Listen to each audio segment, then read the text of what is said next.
So sometimes it can be really difficult to work out why you're not converting more sales in your e-commerce store. It could be that your Facebook ads are working really well, you seem to be getting lots of clicks, you're doing Google advertising, you're ranking well, you're getting loads of traffic through to your site, but all that hard-won traffic just doesn't seem to be converting. Now there can be a number of different reasons for this, but one of the main reasons we find is that your landing page just isn't good enough. It's not well optimized, you're not ticking all the boxes. Now that's the bad news. The good news is that it's relatively easy to fix. So let's jump in. I'm going to share with you my best strategies for creating a well-converting landing page. So for the best advice on how to grow your e-commerce store quickly and sustainably, then check out my YouTube channel, hit the subscribe button, ring the bell. I'm going to be releasing a new video every Thursday.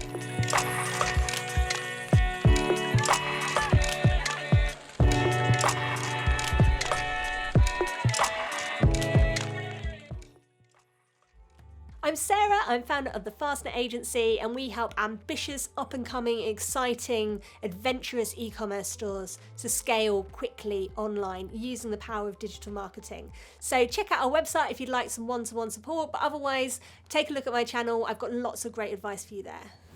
So first of all, let's address the obvious thing. What exactly is a landing page? Well, it's super simple. It's basically the page that you are driving traffic to for whatever reason. Now, it could be that you're doing Google ads with a certain key term, and that key term is going through to that page. It could be you're running Facebook ads with a similar thing.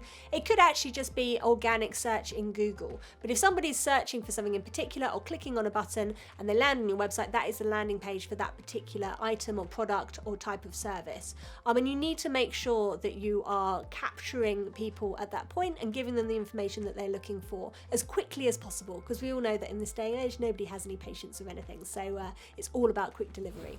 So let's dive into that in greater depth. I've got 9 really good tips here. I want you to work through all 9 of these factors and make sure that they're working for your site, because if any one of them is off, it could result in a really big loss of sales for your business. Tip number 1, make sure that you have a really clear, eye-catching, attention-grabbing headline for your page. So if this is going straight through to your product page, this can be a little bit more difficult, but try and think about how you can create a headline on that product page that really grabs their attention and gets them interested in what you have to offer.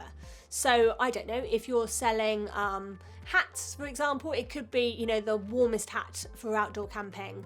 Check out this hat here.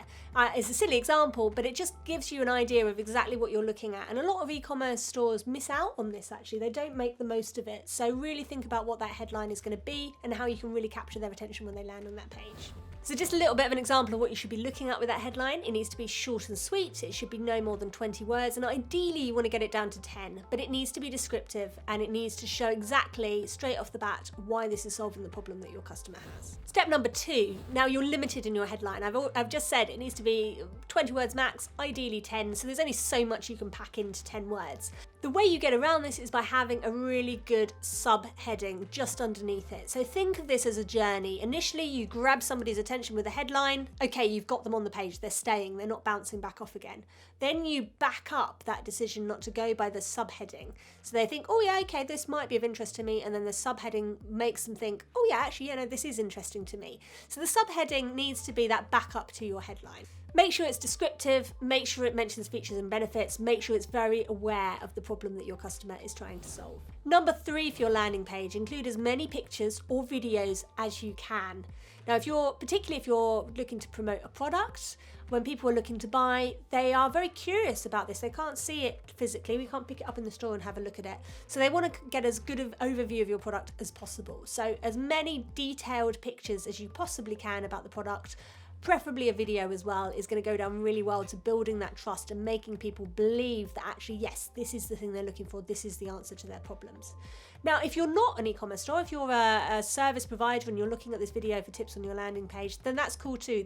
Photographs are still really important, and those photos are still all about building trust. So take a look at maybe including photos of your team so they know who they're going to be dealing with, maybe photos of where your office is based, photos of how you guys work, so how do you come up with ideas? Do you all get around a whiteboard and think about it? Put a photo of that in there. What you're wanting is people to kind of visualize who you are and what you're doing, and that in turn is going to help build trust, because they know then that they're dealing with people, not some faceless organisation. Step number 4, make sure that your information is clear and concise, but that you've included enough information so that people know that they're making an informed decision about your product. Now, a really clever way of doing this is actually a bit similar to how journalists write news stories. I don't know if you've ever noticed this. I did PR at university, so it's something that comes quite close to my heart. But with news stories, what they do is they create a summary, a headline summary. So the first paragraph is normally a summary of the entire story, so people can get a really good overview of exactly what's gone on. And then what they do is they go into the details. So they'll go into the detail on every aspect of the story and fill out that information. But the idea is that if you just glance at it, you can really get a full understanding of what the story is all about. And you need to do the same with your products. So to start off with your description, make sure you've got a really good summary paragraph or couple of paragraphs giving all of the basic information that anybody needs to know. And make sure that you then include a buy now button just underneath that. Because if that's enough to secure somebody, you don't want to have to scroll further down the page. You want to capture them then. Then you can go into a bit more detailed information. So maybe you go into more information about the manufacturing of your product. Then put a buy now button. Maybe you then go into more information about the details, the fabrics or materials that you're using in your product, or whatever details that might be. Then put a buy now button. So whenever your customer gets to the point in time where they're like, yeah, okay, yeah, I've seen enough now, I'm happy to buy, there's that buy now button, but you're constantly adding to that information. So when they scroll down that page, they can get as much or as little information as they need before committing to purchase. Point number 5 is to highlight loss. Now, it's this weird thing, scientists have done studies on this, but we feel more emotion towards having lost £50, for example, than we would feel in terms of finding £50. So the elation we feel at finding it is less than the negative feelings about losing it. We hate losing things. We hate feeling like we've lost out. It is a very strong human emotion. To try and evoke this emotion in some way on your landing pages is really, really strong. Now, it needs to be carefully done. We've all read naff landing pages that try and kind of initiate some sort of loss for you and feel very, very salesy. And I'm not a big promoter of that. I don't think that landing pages should feel too salesy. But certainly invoking some sort of loss there is a really good way of getting people over the line. Now, there's a few different tactics. I'm sure you've seen all of these before. It could be something along the lines of, an early bird deal. If they subscribe sooner rather than later, then they get some sort of discount. It could be along the lines of saying that you have limited stock or limited availability. It could be something along the lines of saying that, this is a special product that is only going to be available for a set period of time and is therefore a special edition. All of these tactics can be used to invoke the sense of losing out if they do not commit. It is that ultimate sense of FOMO, it's that fear of missing out, and you want to try and evoke that in some way on your landing page. So let me know, do you run an e-commerce store? What are your biggest frustrations when it comes to growth? I'd love to hear your thoughts and your views. Pop a little comment down below and let's get the conversation going. Step number 6, so having highlighted the potential loss, show the amazing benefit that your customer is going to experience from buying your product or service. So if you're selling a physical product, it could literally be, this product is going to revolutionize your life by solving this problem. This product is going to make you look great. This product is going to make you feel great. Those are the 3 criteria when it comes to evoking that sense of transformation with products. It's what makes you look good, it's what makes you feel good, it's what solves a problem. If you can tap into all 3, even better. If you're more of a service-based business, then again, you're looking at transformation. If you're a coach, for example, try and evoke the sort of level of transformation that your client is going to receive at the end of your service as opposed to at the start. So at the end of this, you are going to feel X, Y, and Z. You're going to be so much more confident. You're going to be so much more this. You're going to be so much more that. It will make people excited about joining up with your service and allow them to visualize what could potentially happen in their life if they commit to you now. Ultimately, step number 6 is all about making your customer feel good about their decision. Point number 7 is to be really, really clear about who you are. So many landing pages do this. I think they get it wrong.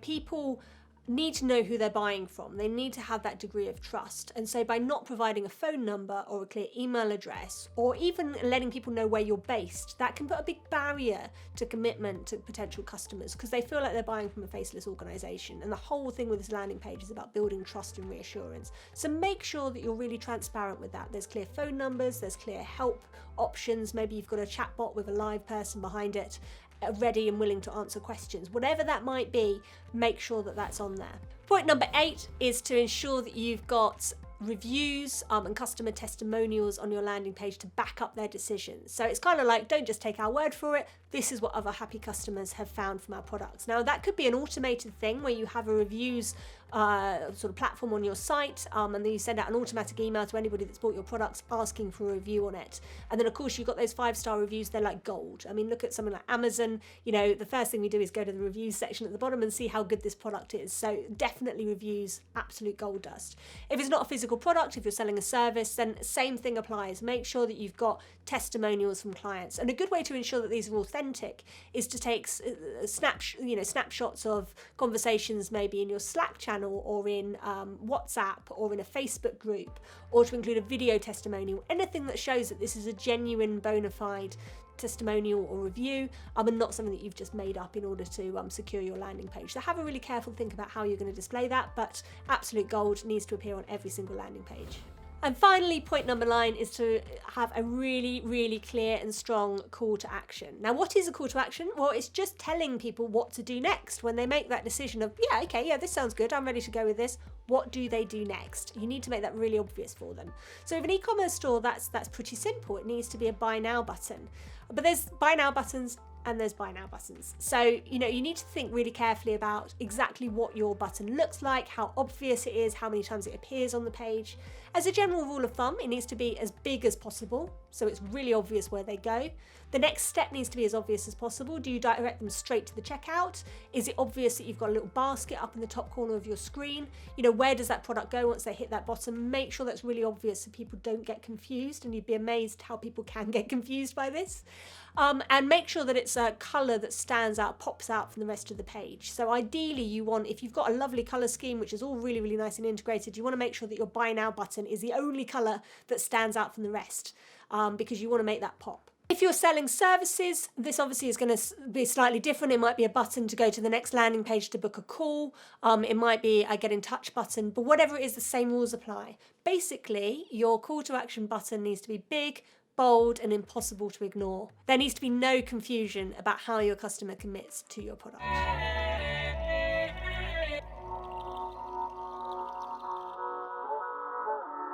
So if you're finding that your website isn't converting sales as efficiently as you'd like to, and you're not really sure where to start, then myself or a member of my team can help. Now, we do a free strategy session for 30 minutes, completely free. You can book this straight away online right now by going to fastnet.agency/apply. So take a little look at that. We'd love to help you out if we can. Alternatively, if you're really wanting to get this sorted yourself, or you're looking to share some information with the team, check out my other videos all about building your e-commerce brand.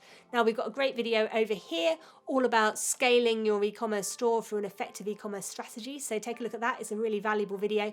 Alternatively, there's an equally good video over here all about using email marketing to scale your e-commerce store and the 12 emails that you really should be implementing right now. So take a look at those.